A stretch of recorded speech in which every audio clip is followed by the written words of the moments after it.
In the quiet London suburb of Enfield, nothing seemed unusual about 284 Green Street. It was a modest council house, home to a single mother, Peggy Hodgson, and her 4 children.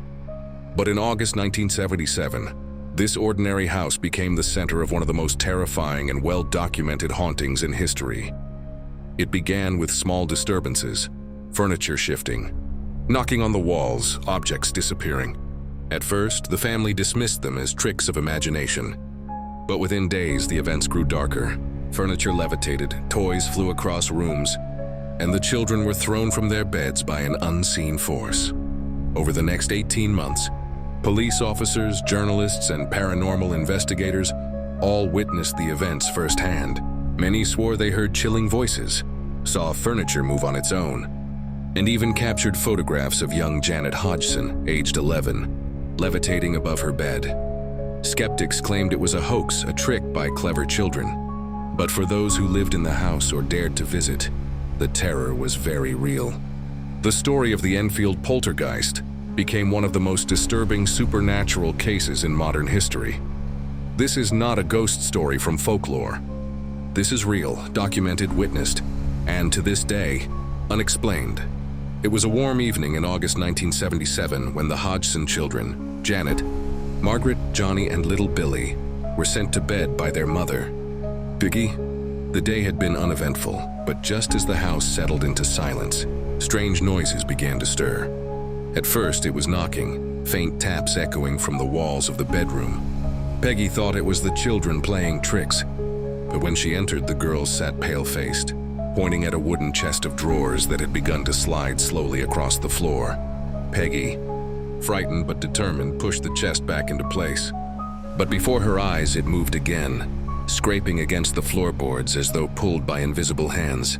"Stop it," she shouted, but the chest kept shifting until it seemed to block the bedroom door completely. The children screamed, clutching their blankets as the knocking grew louder, rhythmic, and menacing. It echoed through the entire house, following them from room to room. Peggy tried to remain calm, but her voice trembled as she gathered her children in the living room. That night, no one slept. The family huddled together on the couch as the knocks continued, sometimes soft, sometimes like thunder, until dawn. By morning, Peggy knew something unnatural had taken hold of her home. The Hodgsons had lived through their first night of terror, but it was only the beginning of an ordeal that would haunt them for the next year and a half. The strange disturbances did not end with that first night. Instead, they escalated with terrifying speed. Within days, the Hodgson children reported being pulled from their beds by invisible hands. Janet, only 11 years old, complained that the sheets were being ripped off her body as she tried to sleep. Peggy at first tried to dismiss it as nightmares or childish imagination. But when she saw toys flying across the room, smashing into the walls with unnatural force, she realized something beyond comprehension was inside her home.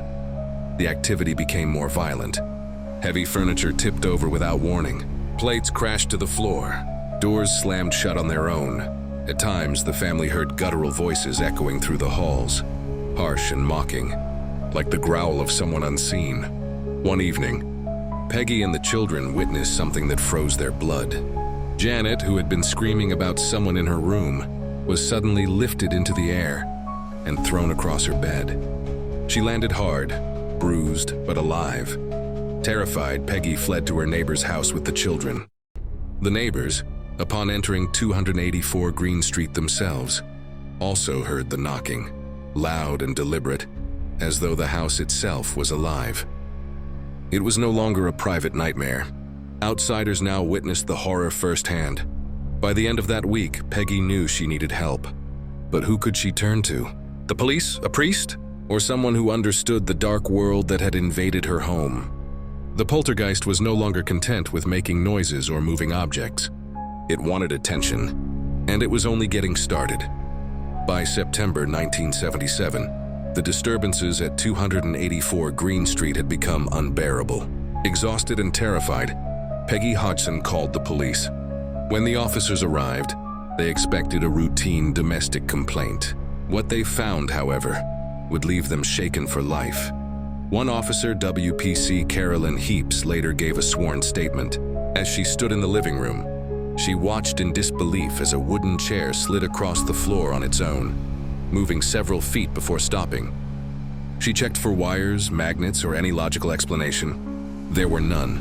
The officers heard loud knocking sounds echoing from the walls, sometimes near, sometimes distant, as though something invisible was moving through the house. They searched every room, the attic, and even outside, but no intruder was ever found. At one point, a sudden crash startled everyone. A piece of furniture had overturned in an empty room upstairs. When the police rushed up, they found the children trembling, insisting they had seen toys flying through the air. Though the officers witnessed enough to know something strange was happening, they admitted they were powerless. "This is not a police matter," they told Peggy. It was a statement that both relieved and terrified her. The authorities had seen what she had been living through, and even they could do nothing. After the police left, Peggy realized she could not fight this alone. The Hodgson family needed help from beyond law and order. They needed someone who understood the paranormal, and so word began to spread. Soon, reporters, photographers, and eventually paranormal investigators would descend upon the house on Green Street. But the more attention the poltergeist received, the stronger it seemed to grow. Once word spread of the strange events at 284 Green Street, curiosity seekers and journalists began arriving at the Hodgsons' doorstep. Among the first were reporters from the Daily Mirror, who intended to cover what they assumed was nothing more than a family exaggerating. But when they entered the house, their skepticism quickly turned to fear. As the journalists prepared their equipment, loud knocks shook the walls and ceiling, reverberating through the entire house. A photographer raised his camera, only to see a Lego brick fly across the room with such force that it struck him in the forehead, leaving a visible mark. The family begged the reporters to stay, to see for themselves what had been tormenting them. Over the next hours, toys hurled themselves across the room, furniture tipped over, and the knocking grew so loud it drowned out conversation. The reporters captured photographs that would later be published, some showing Janet seemingly thrown from her bed by an invisible force. The media coverage brought national attention, and with it, a storm of controversy. Some dismissed the photos as hoaxes or staged tricks. Others argued that no child could convincingly fake the violent disturbances witnessed by so many outsiders. For the Hodgsons, the publicity was a double-edged sword. On one hand, it proved they were not alone in their terror. Others had seen it. But it also meant they were now under constant scrutiny, accused of lying, exaggerating, or seeking attention. And yet, the horror inside the house continued to escalate, indifferent to whether it was believed or not. The more people came to witness it, the more chaotic and violent the activity became. It was as though the poltergeist thrived on the attention. As the disturbances at 284 Green Street grew more violent, the Hodgsons desperately sought help. Their pleas reached the Society for Psychical Research, SPR, an organization dedicated to investigating paranormal claims. Two of their investigators, Maurice Gross and Guy Lyon Playfair, arrived at the house in late August 1977. At first, they expected to find nothing more than the overactive imagination of children, but within hours, both men witnessed phenomena they could not explain. Furniture slid across the floor by itself. A chair lifted into the air and crashed back down. Toys flew with impossible speed and accuracy. What unsettled the investigators most, however, was Janet. They watched in disbelief as she appeared to slip into strange trances, speaking in a deep, guttural voice that no 11-year-old could produce. The voice identified itself as Bill, a man who claimed he had died in the house years before. Playfair and Gross began documenting everything. They used tape recorders, cameras, and notebooks, filling pages with descriptions of unexplained noises, levitations, and violent movements of objects. Though determined to remain objective, both men admitted that what they experienced defied rational explanation. The investigators' presence also seemed to agitate the poltergeist. Activity grew louder and more aggressive when they were in the house, almost as if the entity knew it was being studied. For the Hodgson family, the investigators brought a small measure of comfort, proof that they were not imagining the horror that plagued them nightly. But this was no quick haunting to be solved. What began as an investigation soon turned into a battle of endurance. The entity was not going anywhere, and neither were the men determined to uncover the truth. The most disturbing element of the Enfield haunting was not the flying furniture or the constant knocking, it was the voice. Janet Hodgson, only 11 years old, would slip into terrifying trances. Her posture stiffened, her eyes glazed over, and then, from deep within her chest, came a gravelly, raspy voice. It spoke with the cadence of an old man, cursing, mocking, and sometimes laughing at those around her. The entity introduced itself as Bill Wilkins, claiming he had once lived in the house and died in the living room. "I went blind," the voice rasped. "Then I had a hemorrhage and died in the chair downstairs." The investigators were stunned. Janet's small frame seemed too fragile to produce such guttural sounds. Skeptics suggested she was simply faking it, but voice experts later confirmed that speaking in such a manner for extended periods could damage adult vocal cords, let alone a child's. Even more chilling, the details of Bill's death were later verified by records. A man named Bill Wilkins had indeed lived at 284 Green Street and died in the very way the entity described. The voice grew bolder over time, taunting the family and investigators alike. "This is my house," it would growl. Sometimes it sang eerie songs, other times it whispered threats in the dead of night. For Janet's mother, Peggy, this was the breaking point. It was one thing for objects to move, but hearing a dead man speak through her daughter's mouth shattered what little peace of mind she had left. The haunting was no longer just a series of unexplained noises. It had become an intelligent, mocking presence, a voice from beyond the grave that refused to let go. By the winter of 1977, the haunting at 284 Green Street had grown into something far more sinister. What once began as knocking and levitations now escalated into violent assaults. Objects were hurled across rooms with such force they shattered against walls. Heavy furniture slid across the floor as though pushed by unseen giants. But the most terrifying events targeted the children, especially Janet. She was often thrown from her bed, sometimes levitating several feet in the air before crashing to the ground. Witnesses swore they saw her body twisted unnaturally, as if being controlled by invisible hands. One chilling night, Janet was dragged across her bedroom by an unseen force, screaming in terror while her family looked on helplessly. Scratch marks appeared on her skin, as if she were being clawed. These weren't the playful antics of a mischievous spirit. They were attacks. The family grew desperate. They tried prayer, blessings, even bringing in priests, but nothing seemed to weaken the entity's grip. If anything, each attempt at resistance seemed to enrage it further. The investigators themselves were no longer safe. Gross reported being hit by flying marbles and Lego bricks, leaving bruises on his body. He and Playfair, though dedicated to documenting every occurrence, admitted privately that the haunting was beginning to break them. For the Hodgsons, life became unbearable. Every night was a battle for survival. Every corner of their home a potential trap.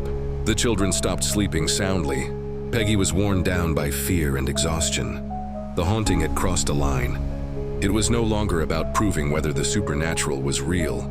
It was about whether the family would survive the ordeal alive. By early 1978, the haunting of the Hodgson family was no longer a private nightmare. It had become a media sensation. News of the strange happenings at 284 Green Street spread quickly through Enfield, and soon reporters, photographers, and even television crews descended upon the quiet London street. The Daily Mirror was among the first outlets to cover the story. A photographer captured chilling images of Janet apparently levitating from her bed, her body suspended in mid-air, with her arms outstretched as though being thrown. The images shocked the public and fueled both belief and skepticism in equal measure. Television crews soon followed. Reporters interviewed the Hodgsons, capturing Peggy's exhaustion and Janet's eerie trances for the world to see. The house itself became a kind of stage, with journalists hoping to witness the supernatural firsthand. The attention was a double-edged sword. On one hand, the Hodgsons finally had proof that others acknowledged their suffering. On the other, skeptics accused the family of staging the events for fame or money. Critics claimed Janet was a skilled trickster, able to throw her voice or jump from her bed to simulate levitation. Yet, despite the skepticism, many visitors, including hardened journalists, left the house shaken, swearing they had experienced something unexplainable. Cold drafts, sudden loud knocks, and objects moving on their own convinced even the most doubtful reporters that something strange lurked within the walls of 284 Green Street. For the Hodgsons, however, the media spotlight did nothing to end their torment. If anything, the poltergeist seemed to thrive on the attention, its activity becoming bolder, louder, and more menacing as the cameras rolled. The haunting was no longer just a local curiosity. It was now the most famous poltergeist case in the world.